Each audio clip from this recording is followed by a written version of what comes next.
भगवान श्री कृष्ण द्वैपायन व्यास देव जी के द्वारा धृतराष्ट्र, पांडु और श्री विदुर जी जो साक्षात धर्मराज हैं, इनका प्रादुर्भाव हुआ।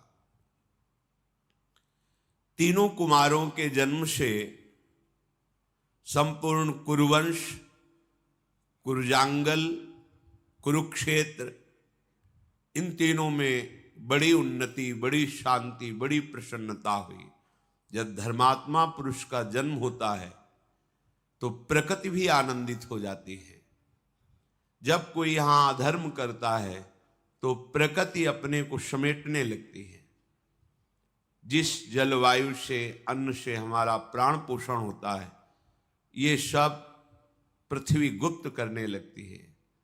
रसीले फल, जो सुखदायी स्वास्थ्यवर्धक वृक्ष, जल, वायु, ये सब प्रकृति चुराने लगती है। देखो, बड़े बड़े आम के ऐसे वृक्ष थे जिनमें कई सौ लोग आराम से नीचे बैठ सकते हैं, ढेर सारे फल निकलते। ऐसे आम, अलग अलग उनका स्वाद, अलग अलग गंध और स्वास्थ्यवर्धक, कोई उसमें केमिकल लगे हुए नहीं, सूख गए। देखो, वो विशाल काय आम वृक्ष कहां दिखाई दे रहे हैं। पानी प्रतिदिन धरा में नीचे ही चला जा रहा है, वाटर लेवल नीचे ही जा रहा है, ऑक्सीजन दूषित होता जा रहा है, अन्न शक्तिहीन होता जा रहा है, बुद्धि भ्रष्ट होती जा रही, विचार मर्यादा रहित होते चले जा रहे। ये इसका कारण है धर्म का पालन न करना, सत्य मार्ग में न चलना, भागवत धर्मों का पालन न करना। तो यहां कोई सुखी नहीं रह सकता। अभी थोड़ा अवसर है। कुछ ऐसे महापुरुष हैं जिन्होंने जीवन को जगत मंगल के लिए समर्पित करके निरंतर भगवत भजन में लगे। उनका प्रभाव संपूर्ण प्रकृति के दोषों को नष्ट किए हुए है। जिस दिन इस धराधाम पर ऐसे भजनानंदी महापुरुष अंतर ध्यान हो जाएंगे, हाहाकार मच जाएगा। धर्म भगवान का साक्षात स्वरूप है। जब ये भगवान व्यास देव जी के द्वारा धृतराष्ट्र, पांडु और विदुर जी प्रकट हुए, प्रकृति आनंदित हुई, क्योंकि साक्षात धर्म प्रकट हुआ है। उस समय की प्रजा सत्य व्रत का पालन करने वाली, स्वभावतः याज्ञिक कर्मों में प्रवृत्ति, जैसे अभी स्वभावतः भोगों में प्रवृत्ति, उस समय भागवतिक कर्मों में प्रवृत्ति, धर्मानुकूल रह करके ही कोई क्रिया करना और एक दूसरे से ऐसा व्यवहार करना जिससे प्रसन्नता बढ़े, सुख बढ़े। महाभागवत भीष्म जी संपूर्ण राज्य में घोषणा कर दी, हमारे राज्य में कोई अधर्माचरण नहीं करेगा, सबको धर्म पूर्वक शास्त्र संयम के अनुसार वर्ताव करना होगा। और हर नगर में बड़े बड़े देव स्थान बनाए जाएं, हर नगर में यज्ञ कराई जाए। उनकी आज्ञा का पालन होता। धीरे धीरे तीनों कुमार बड़े हुए, उनका यज्ञोपवीत संस्कार हुआ। कुरुकुल के प्रधान प्रधान पुरुष, अन्य नगरवासी, सब तरफ एक ही बात सुनाई देती थी, दीयताम भुज्यताम चेति वाचो श्रूयंत सर्वशः। दो, दूसरों को दो, दूसरों को खूब पवाओ, दूसरों को सुख पहुंचाओ। यही संपूर्ण नगर में दूसरों को दो, दूसरों को सुख पहुंचाओ, दूसरों को भोजन पवाओ, दूसरों की विपत्ति में सहयोग करो। ये भागवत धर्म है। स्वसुख वांछा ये राक्षसी भाव है। धृतराष्ट्र जी, पांडु और परम बुद्धिमान धर्मस्वरूप विदुर जी, इनके प्रकट होने पर भीष्म जी को बहुत प्रसन्नता थी। इनको अपने पुत्र की भांति पालन किया। जो कुल परंपरा के संस्कार हैं वो कराए, फिर नियम से इनको ब्रह्मचर्य व्रत दिया गया। ये प्रणाली है जीवन को स्वस्थ, विवेकपूर्ण और प्रसन्नता पूर्वक काटने के लिए। ये जीवन प्रसन्नता पूर्वक कटे, इसके लिए ब्रह्मचर्य अत्यंत आवश्यक विषय है। ब्रह्मचर्य व्रत का भीष्म जी ने उन्हें पालन करवाया। एक होता है आजीवन नैष्ठिक ब्रह्मचर्य, एक होता समय के द्वारा ब्रह्मचर्य। जब तक पाणी ग्रहण संस्कार नहीं होता तब तक ब्रह्मचर्य। फिर उन्हें वेदों का स्वाध्याय कराया। स्वाध्याय में तत्परता पूर्वक, लगन पूर्वक भीष्म जी ने आदेश करके इन तीनों कुमारों को लगाया। फिर इनको शिक्षा दी आसन, प्राणायाम, व्यायाम। तो भीष्म जी ने उन्हें व्यायाम, प्राणायाम, आसनों का ज्ञान। जैसे आप कुछ मिनट सीधे आसन, हर नस नाड़ी में ऊर्जा शक्ति प्रवेश करती है। जब हम प्राणायाम, व्यायाम ये नहीं करते, आसन आदि, तो बहुत से अंग ऐसे हैं जिनको क्रियाशील होने में बड़ी कठिनता पड़ती है। प्राणवायु का शोधन, व्यायाम, इससे रक्त पवित्र होता है, हर अंग क्रियाशील हो जाता है।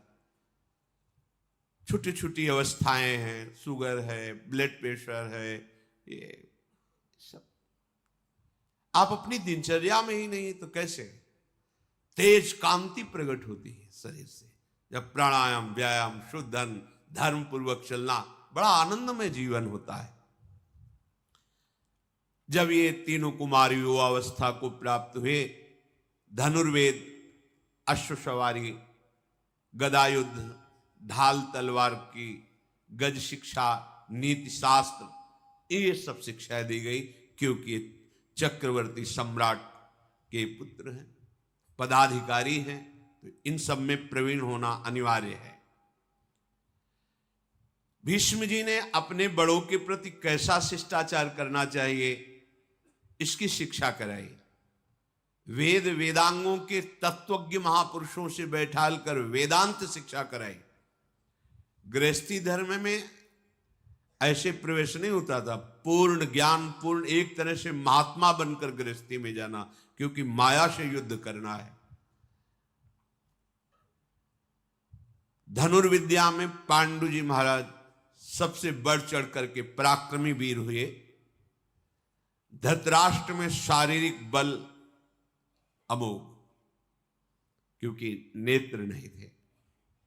और विदुर जी समस्त नीतियों के ज्ञाता, पूर्ण धर्म का ज्ञान रखने वाले, धर्म की सबसे ऊंची अवस्था को प्राप्त।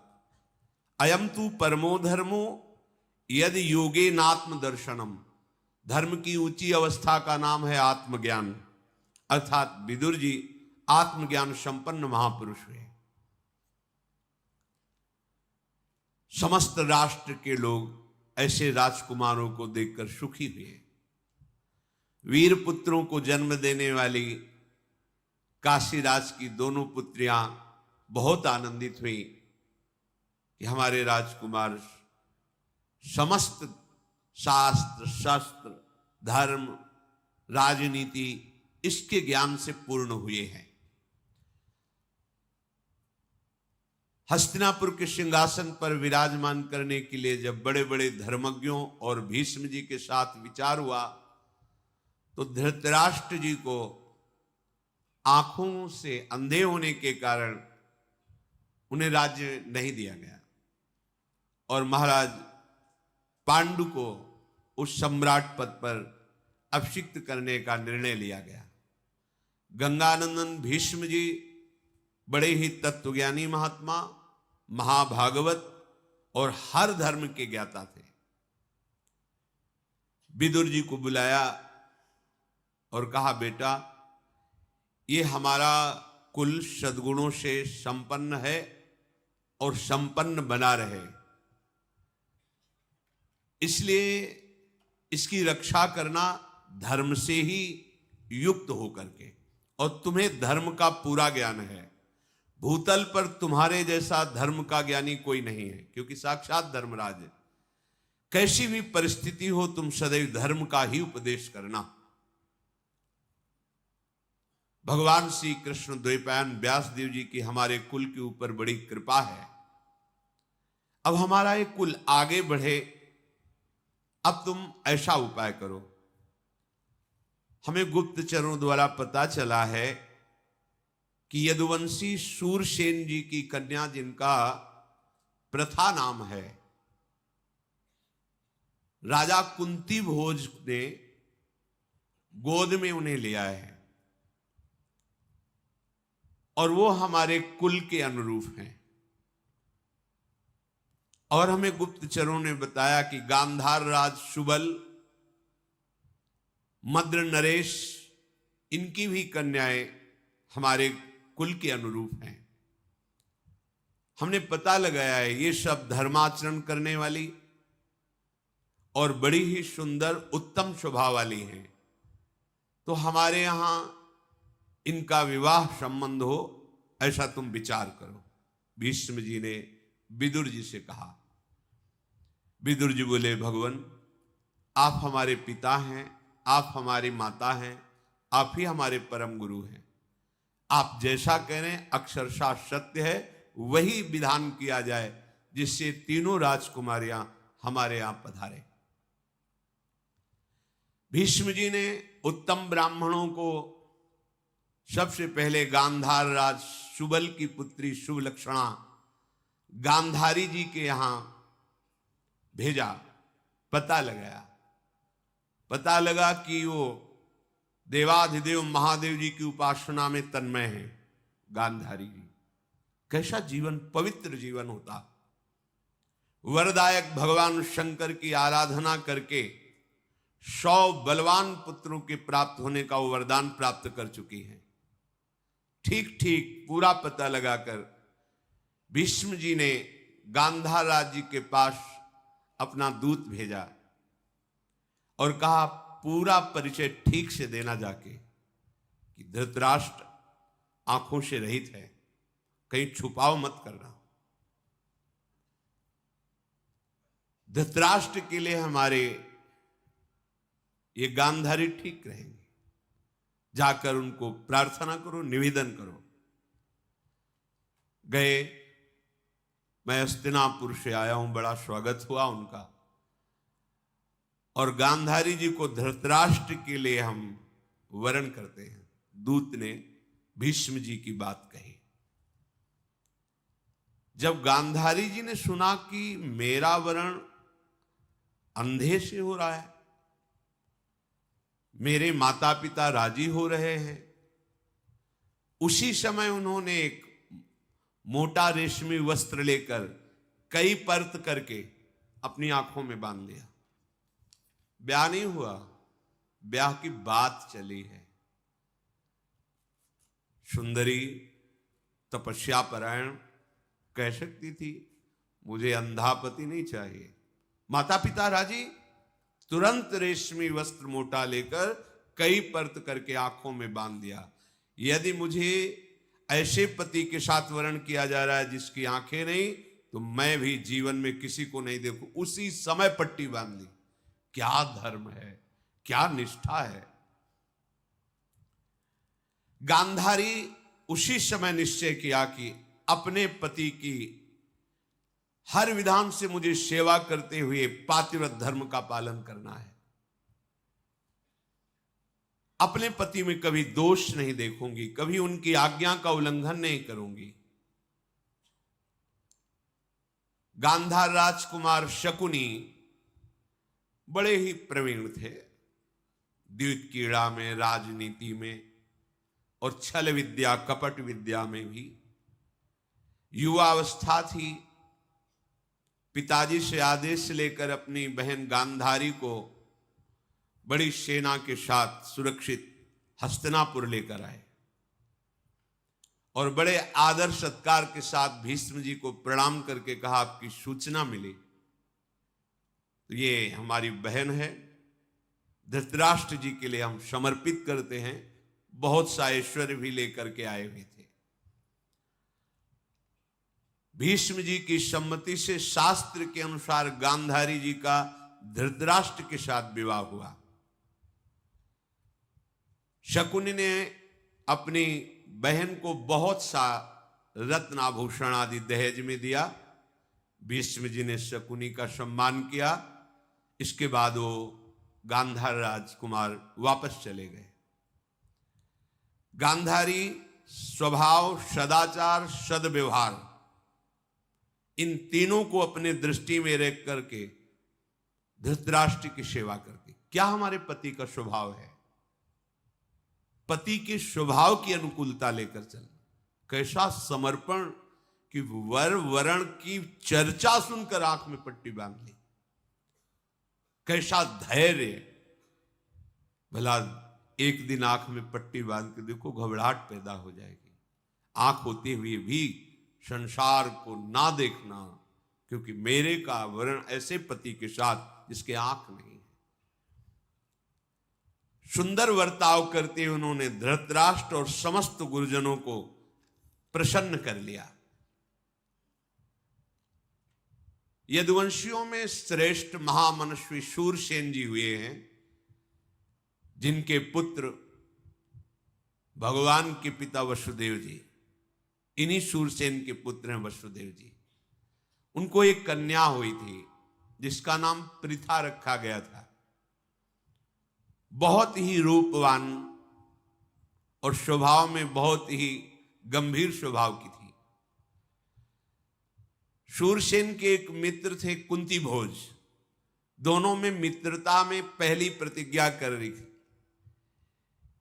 कि जब हमारी पहली संतान होगी वो हम आपको भेंट करेंगे। ऐसा शूरसेन ने कुंती भोज से किया था। शूरसेन जी की पहले कन्या हुई प्रथा जी। उन्होंने अपने मित्र को बुलाया और कहा, प्रतिज्ञा थी जो पुत्र या पुत्री होगी वो आप स्वीकार करके। शूरसेन की कन्या प्रथा को कुंती भोज ने स्वीकार किया। कुंती भोज के घर में प्रथा ब्रह्मचर्य का पालन करते हुए देवताओं का पूजन करना, जप करना और आए हुए संत महात्मा अतिथियों की सेवा करना, ये उनका प्रधान कार्य था। अभी कुछ अवस्था हुई ही थी कि बड़े ही कठोर व्रत का पालन करने वाले, धर्म में सदैव सावधान, तपस्या के महान धनी ब्रह्म ऋषि दुर्वासा जी पधारे कुंती भोज के यहां। वो अतिथि सेवा, संत सेवा में बड़ी प्रवीण थी प्रथा जी। प्रथा जी उनकी सेवा में लगी। यद्यपि वो बड़े ही क्रोधी और उग्र स्वभाव के थे, पर बहुत सहनशील, शांत रहकर सावधानी पूर्वक उनकी सेवा प्रथा जी ने की। राजकुमारी प्रथा की सेवा से यद्यपि अत्यंत उग्र स्वभाव और कठोर स्वभाव के दुर्वासा जी बहुत प्रसन्न हुए और कहा कि बेटा, तुमने हमें रिझा लिया। मैं तुम्हें एक मंत्र प्रदान करता हूं। इसकी प्रयोग विधि ये है और ये वशीकरण मंत्र है। तुम जिसको चाहो, जिस देवता को, उसी क्षण बुला सकती हो। मंत्र का प्रयोग करते हुए देवता तुम्हारे सामने उपस्थित होगा और जो तुम चाहोगी वो तुम्हें प्रदान करेगा।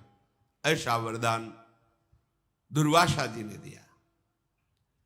ब्रह्मर्षि दुर्वासा के कहने पर कुंती के मन में बड़ा कौतूहल हुआ। मैं जिस देवता को चाहूं उसको बुला सकती हूं। यद्यपि अभी कुमार अवस्था में ही थी। दुर्वासा जी के चले जाने पर एक दिन महल में सूर्य की किरणें अभी उदय ही हुए थे, आ रही थी। दृष्टि गई सूर्य पर। तो उन्होंने सोचा मंत्र का प्रयोग करके देखें। जो ऋषि ने कहा है कि बुलाते ही तुरंत, तो क्या सूर्य भगवान हमारे पास आ जाएंगे? उसी पद्धति से तत्काल मंत्र का उच्चारण किया। जे ही उच्चारण किया तो उत्पत्ति पालन करने वाले तेजस्वी भगवान सूर्य कहां से आए कैसे आए पता नहीं, सामने खड़े। आश्चर्यचकित हो गई, भयभीत हो गई प्रथा जी। भगवान सूर्य आकर बोले, बुलाया, मैं उपस्थित हुआ। बोलिए किस कार्य के लिए बुलाया, कौन सा तुम्हारा प्रिय कार्य करूं? दुर्वासा जी के द्वारा दिए हुए मंत्र से प्रेरित होकर मुझे यहां आना पड़ा। कुंती जी ने हाथ जोड़कर कहा प्रणाम करके कि भगवान, बस ऋषि ने मंत्र दिया था, मैं उसका प्रयोग करके देखना चाहती थी कि क्या ऐसा होता है। आ गए, आपसे हमें कुछ नहीं चाहिए, आप पधारिए, भय मत करो, हमारा आना व्यर्थ नहीं जाएगा। मेरा दर्शन अमोघ है, मेरा आवाहन व्यर्थ हुआ तो निसंदेह तुम्हें बड़ा पाप लगेगा। किसी भी बड़े देवता को प्रयोग के लिए नहीं बुलाया जाता कि हम मंत्र प्रयोग किए आ गए, हां ठीक है जाओ, ऐसा नहीं। लक्ष्य होना चाहिए, ये मेरा दर्शन व्यर्थ नहीं जाना चाहिए। भगवान सूर्य ने जब ऐसा कहा तो उनका, भगवान मुझे कोई आवश्यकता नहीं। तो उनका कि मैं तुम्हें एक पुत्र प्रदान करता हूं। तो अभी हमारी कुमार अवस्था है और यह बहुत निंदनीय होता है कि कुमार अवस्था में संतान होना। हे परम तेजस्वी सूर्यदेव, मुझे बहुत संकट में आपने डाल दिया। उन्होंने कहा राजकुमारी, तुम्हारे कन्या धर्म का नाश नहीं होगा, पर तुम्हें पुत्र होगा। कोई दोष नहीं लगेगा और तुम्हें गर्भ धारण नहीं करना पड़ेगा। भगवान सूर्य की कृपा से उसी समय महावीर एक पुत्र प्रकट हुआ। वो जन्म से ही दिव्य कवच और कुंडल धारण किए हुए, भगवान सूर्य के समान, जैसे सूर्य का प्रतिबिंब, ऐसे तेजस्वी बालक। जन्म के साथ कवच कुंडल धारण किए हुए उस बालक को भगवान सूर्य ने कहा इसका नाम कर्ण होगा और सब लोकों में महान दानी और बड़ा वीर ये पुत्र होगा। परम तेजस्वी भगवान सूर्य ऐसा कहकर अंतर्धान हो गए। इतना सुंदर पुत्र देख करके आसक्त हो गई। अब प्रथा जी ने, जिनका नाम कुंती हुई, कुंती जी ने हृदय में बड़ा दुख किया कि किसी से कह नहीं सकती कि ये मेरा पुत्र है, अब क्या करूं। बहुत विचार करके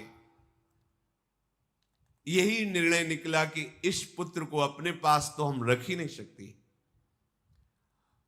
गुप्त रूप से अपने को छिपाती हुई उस महाबली पुत्र कर्ण को जल में प्रवाहित कर दिया, ऐसे काष्ठ की उसमें जिसमें डूबे ना और कोई उठा ले, ऐसी भावना करके जल में छोड़े हुए उस नवजात शिशु को एक सूत पुत्र अधिरथ थे जो उपासना कर रहे थे, उनके पुत्र नहीं हो रहा था, तो नदी में खड़े हुए मंत्र जाप कर रहे थे, तो बालक के रोने की आवाज आई। देखा, समीप गए, इतना तेजस्वी बालक। उन्होंने विचार किया भगवान ने साक्षात हमें बालक दिया है। पत्नी सहित उस अपने बालक को लेकर के यही घोषित किया मेरा पुत्र है। और उस बालक का नाम कवच कुंडल आदि के साथ होने के कारण वसुसेन रखा। वसुसेन। धीरे धीरे बालक बड़ा हुआ, अस्त्र विद्या में बहुत प्रवीणता, उपासना में बहुत ही धैर्य।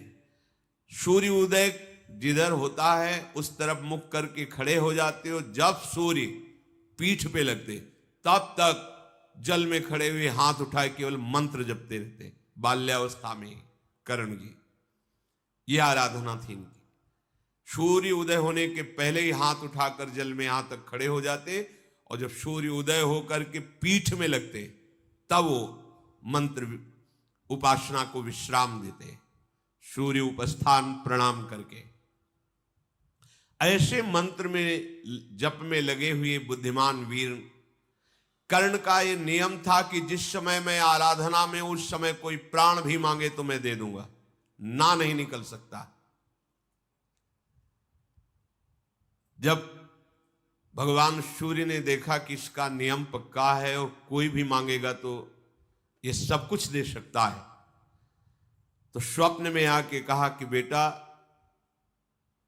तुम मेरी आराधना कर रहे हो और मैं भी तुम्हारा पिता हूं, इसलिए तुम्हें संकेत कर रहा हूं कि एक समय ऐसा होगा देवराज इंद्र ब्राह्मण के रूप में इसी उपासना के बीच में आएंगे और तुमसे कवच कुंडल मांगेंगे, तुम उन्हें मत देना। कवच कुंडलों का वो अपहरण कपट पूर्वक करना चाहते हैं, क्योंकि जब तक कवच और कुंडल विराजमान रहेगा कोई तुम्हारे शरीर का छेदन भेदन नहीं कर सकता। मैं तुम्हें ये संकेत दे रहा हूं कि कोई भी ब्राह्मण आकर यदि कवच कुंडल मांगे तो मत देना, क्योंकि ब्राह्मण नहीं, वो देवराज इंद्र होंगे, मुझे पता है। कर्ण ने कहा भगवान मेरा नियम है, यदि उस समय इंद्र या कोई भी ब्राह्मण आकर के मुझसे याचना करेंगे तो आपके इस आदेश का पालन मैं नहीं कर पाऊंगा। मैं उसके हित के लिए प्राण भी दे दूंगा। एक कवच कुंडल क्या है? और कहीं देवताओं के अधिदेवता इंद्रदेव ब्राह्मण रूप में आवे और ये जान लेने पर भी कि वो मुझसे मांग रहे हैं देवराज इंद्र, मैं नहीं रुक सकता, मैं तो दूंगा ही। स्वप्न में ऐसा कहकर भगवान सूर्यदेव अंतर्धान हो गए। कर्ण ने विचार किया ये स्वप्न नहीं था, ये तो साक्षात जैसा ही था।